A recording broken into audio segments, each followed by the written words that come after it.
from the moment they enter this world.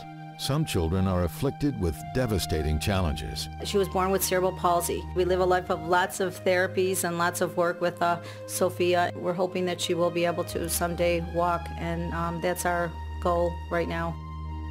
Every day in our community, loving parents must overcome very difficult physical and financial obstacles. And at the same time, they are also sharing the pain and uncertainty that their sick children are experiencing. Ian was born with a rare genetic disease called adrenoleukodystrophy. I defy you to spell that. And it's a disease that manifested when he was 5, and he required a bone marrow transplant to survive, which came with some damage of its own, and 95% of his brain is damaged. Some children arrive and appear healthy, but develop a disabling or life-threatening disease several years later. Michael is 3 years old. He was diagnosed in October 2010 with neuroblastoma. Michael's mother, Annie, knows her son is a fighter, and Michael proves it every day by cooperating with doctors and taking his superhero medicine. Tonight, you will learn the story of 3 young children who, while certainly suffering, have also found a measure of relief and encouragement thanks to the generous contributions of dedicated Mulliganeers. Thank you, Mulliganeers.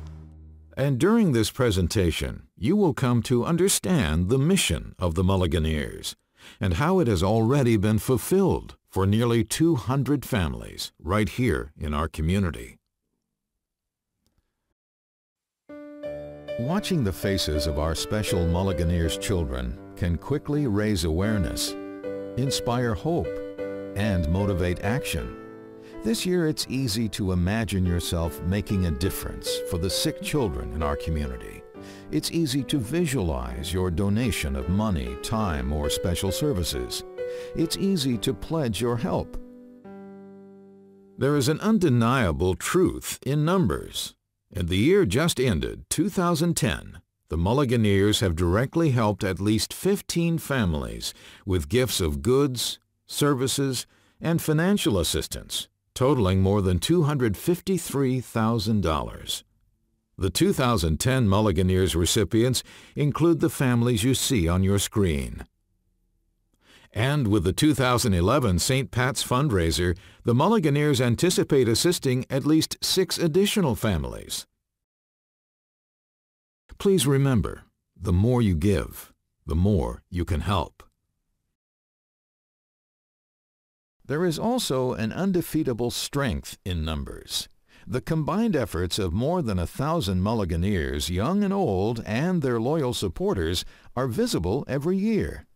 You'll witness them at the St. Pat's Day Party, our largest fundraiser and an important event used to establish a baseline for our core mission. And every summer, the Mulliganeers come from near and far to attend the golf outing fundraiser at Cog Hill. A highlight of the 2009 event was the award of a specially equipped wheelchair-accessible van with deployable ramp to the Jablonski family. The camaraderie and resource pledge efforts continue at the annual field trip to see the Chicago White Sox in action. And in 2010, we hosted the first Beer and Bags with the Mulliganeers tournament.